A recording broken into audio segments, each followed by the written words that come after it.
আসসালামু আলাইকুম প্রিয় শিক্ষার্থীরা, কেমন আছো তোমরা সবাই?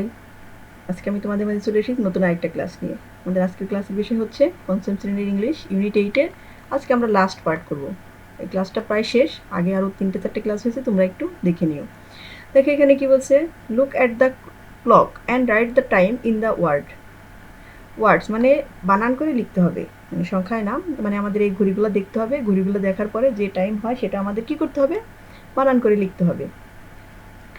Use half past, quarter past, quarter to tell the time মানে সময়টাকে বলার জন্য আমরা হাফ পাস্ট, কোয়ার্টার টু এই ওয়ার্ডগুলোকে ব্যবহার করব। ঠিক আছে? তো দেখো প্রথমে ঘড়িটাই দেখো, আমি তোমাদেরকে বলেছিলাম গত ক্লাসে, এই যে শর্ট হ্যান্ড যেটা এটা হচ্ছে আওয়ার হ্যান্ড, যেটা লং হ্যান্ড সেটা হচ্ছে মিনিটস হ্যান্ড। দেখুন এইখানে আওয়ার হ্যান্ডটা 8টার আগে আছে, তার মানে আর মিনিট হ্যান্ডটা আছে 9-এর পাশে। আমি জানি এখান থেকে একটার দূরত্ব অতিক্রম করলে 5 মিনিটস হয়, তাহলে 9 পর্যন্ত যেহেতু অতিক্রম করছে, 9 দিয়ে 5 গুণ করলে কত হয়? 5 9 45, 45-এ কি 3 কোয়ার্টার হয়ে যায়। হ্যাঁ, তার মানে একটা কোয়ার্টার, 4টে কোয়ার্টারে হচ্ছে 1 ঘন্টা হয়, 4 কোয়ার্টার মিলে 3 কোয়ার্টার অলরেডি পার করে ফেলছে, কারণ এখান থেকে এ পর্যন্ত 1 কোয়ার্টার, এ পর্যন্ত হলে 2 কোয়ার্টার, এখানে আসলে 3 কোয়ার্টার, আর এটা হচ্ছে 4 কোয়ার্টার। দেখো 4টে ভাগ হয়ে গেছে, তো 3টে পার্ট অতিক্রম করছে। অতিক্রম করতে তাহলে আর একটা পার্ট বাগাত আছে। আমরা বলেছিলাম যে হাফ পর্যন্ত অতিক্রম করার পরে আমরা কোয়ার্টার টু ইউজ করব, বা মানে যে কয় মিনিট বাকি থাকবে অতটুকু টু ইউজ করব, যেমন 21st টু, 22, হ্যাঁ, হাফ মানে কোয়ার্টার টু, এরকম 10 টু, 5 টু, এরকম আমরা ব্যবহার করবো। তো এখানে যেহেতু 15 মিনিট বাকি আছে, তো আমরা এখানে বলতেই পারি যে কোয়ার্টার টু 8, মানে যে কোয়ার্টার টু 8, 8টা বাজতে কি 15 মিনিট বাকি আছে। দেন নেক্সট কি বলছে, দেখো এখানে আওয়ার হ্যান্ডটা থ্রিতে আছে, মিনিট হ্যান্ডসটাও থ্রির এখানে আছে। আওয়ার হ্যান্ড কি থ্রির সাথে একটু অতিক্রম করছে, আর মিনিট হ্যান্ড জাস্ট থ্রিতে আছে। তো আমরা এখানে কি বলবো, যেহেতু এই পাশে আমাদের এই পাশে আসলে কি আমাদের পাস্ট, তাহলে আমরা বলবো যেহেতু 1 কোয়ার্টার পাস্ট করছে, দেখো 4 কোয়ার্টারের মধ্যে কি 1 কোয়ার্টার অতিক্রম করছে, তার মানে কি কোয়ার্টার পাস্ট থ্রি, এই যে কোয়ার্টার পাস্ট থ্রি। বুঝতে পারছো? দেন নেক্সট ঘড়ি দেখো, নেক্সট আছে কি আওয়ার হ্যান্ডটা কি একদম 11 আর 12-এর মিডলে আছে, আর মিনিট হ্যান্ডটা একদম জাস্ট 6 আছে, মানে কি অর্ধেক বরাবর। অর্ধেক হলে কি আমাদের হাফ, তাহলে কি হবে এখানে হাফ পাস্ট 11 হবে, এই যে হাফ পাস্ট 11। নেক্সট ওয়াজ কি আছে দেখো, এখানে আওয়ার হ্যান্ড আছে 9-এর এখানে, মিনিট হ্যান্ড আছে 15-এর এখানে। 9 থেকে একটু অতিক্রম করছে, কারণ যেহেতু 15 মিনিটস পার করে ফেলছে, তাহলে আওয়ার হ্যান্ড তো এক্স্যাক্ট 9-এ থাকবে না, একটু পার হয়ে যাবে। হ্যাঁ, তাহলে এটা হবে যেহেতু 1 কোয়ার্টার পার করছে, দেখো 4 কোয়ার্টারের ভিতরে কি যে মিনিট হ্যান্ডটা 1 কোয়ার্টার পার করছে, তার মানে আমরা কি বলবো, কোয়ার্টার পাস্ট 9 বলবো। বুঝতে পারছো? তোমরা সবাই এভাবেই ঘড়ি দেখা শিখবা। আমরা এখানে দেখো আমি এখানে লিখছি কোয়ার্টার পাস্ট 9।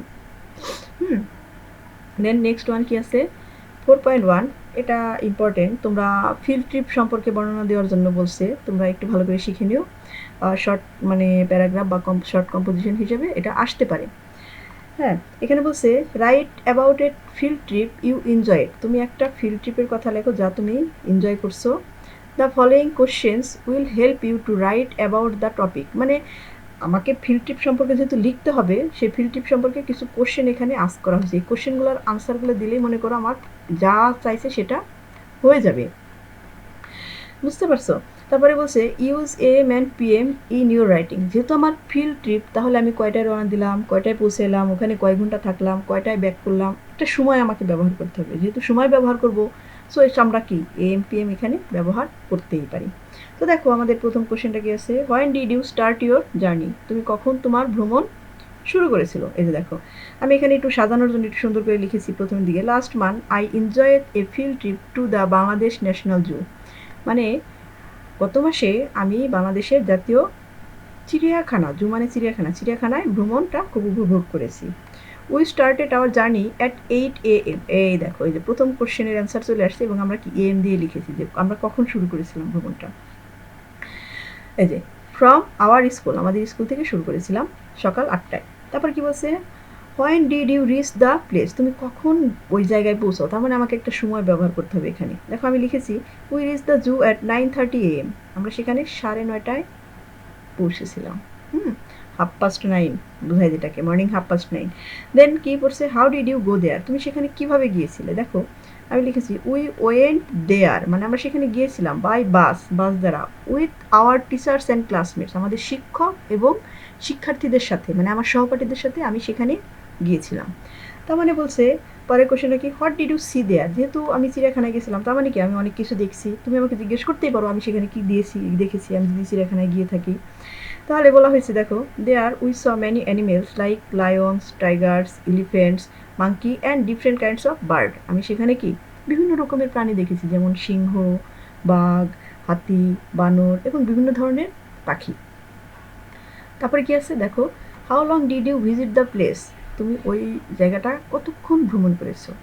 তাহলে আমি কি দিব এখানে, দেখো এই প্রশ্নের উত্তরটা আমি এখানে লিখেছি, এটুকু আমি এখানে বাড়তি দিয়েছি যে we also saw the crocodiles and deer, সেখানে আমি কুমির এবং হরিণও দেখেছি। তারপরে কি লিখছি, we saw very exciting and enjoyable. We was very exciting মানে ইট ওয়াজ ভেরি এনজয়েবল এবং এক্সাইটিং মানে এই ভ্রমণটা ছিল খুবই উপভোগ্য এবং খুবই আনন্দপূর্ণ। এক্সাইটেড, বুঝতে পারছো, উত্তেজিত। তারপর কি বলছে, how long did you visit this place. তারপরে we stayed there for about 4 hours, মানে আমরা সেখানে প্রায় 4 ঘন্টা ছিলাম। Next question, when did you return, তুমি কখন ফেরত আসছো। দেখো, we had our lunch at 1:30 PM, মানে আমরা দুপুর 12:30 কী করি, 11:30 মানে 1:30টায় লাঞ্চ করি, মানে আমাদের দুপুরের খাবার খাই। And started our return journey at 2:30 PM, এবং কি দুপুর 2:30টার সময় আমরা ফেরত আসার জন্য রওনা দিই। We reached school at 4 PM, আমরা বিদ্যালয়ে পৌঁছাই হচ্ছে বিকেল 4টায়। I felt very happy and it was a memorable trip for me, আমি খুবই খুশি এবং এটা আমার জন্য কি খুবই স্মৃতিপূর্ণ একটা ভ্রমণ। বুঝতে পারছো, তোমরা এই কোশ্চেনগুলো ব্যবহার করে তোমাদের নিজেদের মতো করে উত্তর লিখতে পারো। ঠিক আছে, দেখো পরেরটা কি বলছে, যে ফিল্ড ট্রিপে যাওয়ার জন্য যে একটা ফর্ম রেজিস্ট্রেশন করতে হয় সেই ফর্মের একটা নমুনা দিয়েছে এখানে। কি বলছে দেখো, Farhana field out the following registration form to attend the field trip. মানে ফারহানা মানে ভ্রমণে যাওয়ার জন্য একটা মানে নিবন্ধন ফর্ম পূরণ করেছিল। Look at the information she provide, সে যে তথ্যগুলো দিয়েছিল সেটা এখানে দেওয়া হয়েছে, দেখো তোমরা। তো আমাদের একটা ছবি দিতে হবে, দেওয়ার পর যেটা ফিল্ড ট্রিপ টু মিউজিয়াম, মানে যেহেতু তারা কি জাদুঘরে গিয়েছিল এই জন্য এখানে লেখা। তারপরে রেজিস্ট্রেশন ফর্ম, তারপরে নাম দিতে হবে ফারহানার, তারপরে ফারহানা ক্লাস 5 পরে সেটা দিছে। তারপরে সেকশন, ওর সেকশনে রোল দিয়েছে। তারপরে ইমার্জেন্সি কন্ট্যাক্ট মানে তার প্যারেন্টসের একটা নাম্বার দিয়েছে এখানে, হ্যাঁ, মোবাইল নাম্বার। তারপর হচ্ছে যার যার ঠিকানা, হাউস নাম্বার কত, রোড নাম্বার কত, তারপরে ইউনিয়ন কোনটা, পোস্ট অফিসের নাম কি, উপজেলার নাম কি, ডিস্ট্রিক্টের নাম কি, এগুলো ফারহানা ইউজ করছে। তারপরে দেখো একটা সিগনেচার আছে ফারহানার, এখানে একটা ডেট আছে। বুঝতে পারছো? আচ্ছা, নেক্সট ওয়ান দেখো কি বলছে এইখানে, এটা একটু নতুন টাইপের তোমাদের জন্য, সবাই এটার সাথে পরিচিত না, তো আমরা একটু দেখি। কি বলছে, suppose you want to go abroad, মানে মনে করো তুমি বিদেশ যেতে চাও উইথ ইউর প্যারেন্টস, তোমার বাবা মার সাথে। ইওর পাসপোর্ট নাম্বার ইজ এত, যাদের পাসপোর্ট আছে তাদের প্রত্যেকেরই একটা পাসপোর্ট নাম্বার থাকে। বিদেশে যাওয়ার জন্য অবশ্যই পাসপোর্ট নেসেসারি, তাছাড়া বিদেশ যাওয়া যাবে না। And its expiry date in 31 December 2030, মানে আবার প্রত্যেকটা পাসপোর্টের একটা ডেট থাকে কবে সেটা এক্সপায়ার হয়ে যাবে, এক্সপায়ার হয়ে গেলে আবার পরবর্তীতে সেটাকে রিনিউ করতে হয়। ঠিক এরকম এই পাসপোর্টটা রিনিউ মানে এক্সপায়ার ডেট হচ্ছে 31 December 2030। Your flight number is এত, মানে আমি যখন বিদেশে মানে কেউ যখন বিদেশে যায় তখন সে কোন ফ্লাইটে যাবে তার একটা নাম্বার থাকে, ওর ফ্লাইট নাম্বার হচ্ছে BG037, মানে O37 বলে এটাকে ওই ভাষায়। Now fill in the following form, মানে এই ইনফরমেশনগুলো ব্যবহার করে তোমাকে একটা ফর্ম পূরণ করতে হবে। আমরা সবাই জানি আমাদের ইংলিশ এক্সামের সময় আমাদেরকে কি একটা ফর্ম পূরণ করতে হয়, কী হয় সেটাতে নিজের ইনফরমেশন দিয়ে পূরণ করতে হয়, সাধারণত নিজের নাম, কোন ক্লাস, হবি কী, মানে এই টাইপের কিছু তথ্য দিয়ে। কিন্তু এই ফর্মটা হচ্ছে একটু নতুন, এই ফর্মটা তোমরা কেউ আগে দেখোনি, এটা নতুন, একদম ভিন্ন টাইপের একটা ফর্ম। দেখে নাও। দেখো প্রথমে একটা নাম ব্যবহার করতে বলছে, আমি একটা নাম দিছি আমিনা। আর এটা কি, এটা সরকারি একটা ফর্ম, এটা পূরণ করে জমা দিতে হয়। তারপরে কি সেক্স, মনে করে এখানে আমি ফিমেল পূরণ করে দিব, যেহেতু আমিনা নাম দিছি ফিমেল। তারপরে জন্ম তারিখ, এখানে দেখো আমি একটা তারিখ ব্যবহার করে রেখেছি কাল্পনিক, 24/2/1999, 24/2/1999। তারপরে জাতীয়তা, মানে তুমি কোন দেশের নাগরিক, কোন দেশে তোমার জন্ম সেটা, যেমন আমি বাংলাদেশ দিয়েছি, বাংলাদেশি বা বাংলাদেশ দিলেও হয়। তারপরে কি পাসপোর্ট নাম্বার, এই যে এখানে যে পাসপোর্ট নাম্বারটা ব্যবহার করা হয়েছে সেই পাসপোর্ট নাম্বারটা আমি এখানে দিয়ে দিয়েছি। তারপরে মেয়াদ উত্তীর্ণের তারিখ, যেটা আমার এখানে ফর্মে দিয়ে দিয়েছে সেটাই আমি এখানে বসিয়ে দিয়েছি। তারপরে ফ্লাইট নম্বর, এই যেখানে ফ্লাইট নম্বর দেওয়া আছে যেটা, আমি সেটা এখানে দিয়ে দিয়েছি। তারপরে প্রদানের তারিখ, মানে তোমার যে এই তুমি যে যাবা বাহিরে, এটা হচ্ছে কি বহির্গমনের জন্য একটা যে ফর্ম থাকে সেটা তোমার ওইটা কবে দিবে সেটার জন্য একটা তারিখ, আমি কাল্পনিক একটা তারিখ দিয়ে রেখেছি। হ্যাঁ, তারপরে তোমার ঠিকানা, আমি সিম্পলি জাস্ট মিরপুর ঢাকা লিখে রেখেছি, তোমরা বিস্তারিত ঠিকানা লিখে দিবে এখানে, তোমাদের বাড়ি কোথায়, রোড নাম্বার কত, হাউস নাম্বার কত, ডিস্ট্রিক্ট কী, উপজেলা কী, পোস্ট কী, এগুলো লিখে দিবা। হ্যাঁ, তারপর কী বলছে, বাংলাদেশের নাগরিকদের জন্য আরেকটা, কারণ যেহেতু আমরা বাংলাদেশের নাগরিক আমাদের পূরণ করতে হবে, আমাদের একটা ভিসা নাম্বার দিতে হয়। মনে করো এটা আমি একটা কাল্পনিক ভিসা নাম্বার দিছি, বুঝতে পারছো? তারপরে আমাদের কি মেয়াদ উত্তীর্ণের তারিখ, সাধারণত ভ্রমণের জন্য আমরা যদি ভিসার অ্যাপ্লাই করি, আবেদন করি, তখন আমাদেরকে যে ভিসাটা প্রদান করা হয় তার একটা টাইম থাকে যে এতদিন পরে আপনি আর ওই দেশে ভ্রমণ করতে পারবেন না, মানে 3 মাস, 5 মাস, 6 মাস এরকম একটা টাইম থাকে, ভিসার মেয়াদ থাকে। মনে করি এটা আমি একটা ভিসার মেয়াদ দিয়েছি যে এই তারিখের পরে আমার ভিসাটা আর কাজ করবে না, বুঝতে পারছো? তারপর কি বলছে, ভিসার প্রকার, মানে বিভিন্ন প্রকারের ভিসা দেয়, যেমন যারা ভ্রমণ করতে যায় তাদেরকে B2 ভিসা, যারা বিজনেসের জন্য যায় তাদেরকে B1, এরকম মানে একটা আছে, মানে ভিসার মানে প্রকারভেদ আছে, বিভিন্ন টাইপের ভিসা আছে। মনে করো আমি যেহেতু বেড়াইতে যাবো, যে আমার ভিসার প্রকার হবে B2। আর ভ্রমণের উদ্দেশ্য কি, আমি কেন ভ্রমণ করতে যাব, আমি ট্রাভেলিংয়ে, ভ্রমণের জন্যই যাবো, বেড়ানোর জন্যই যাবো, বুঝতে পারছো?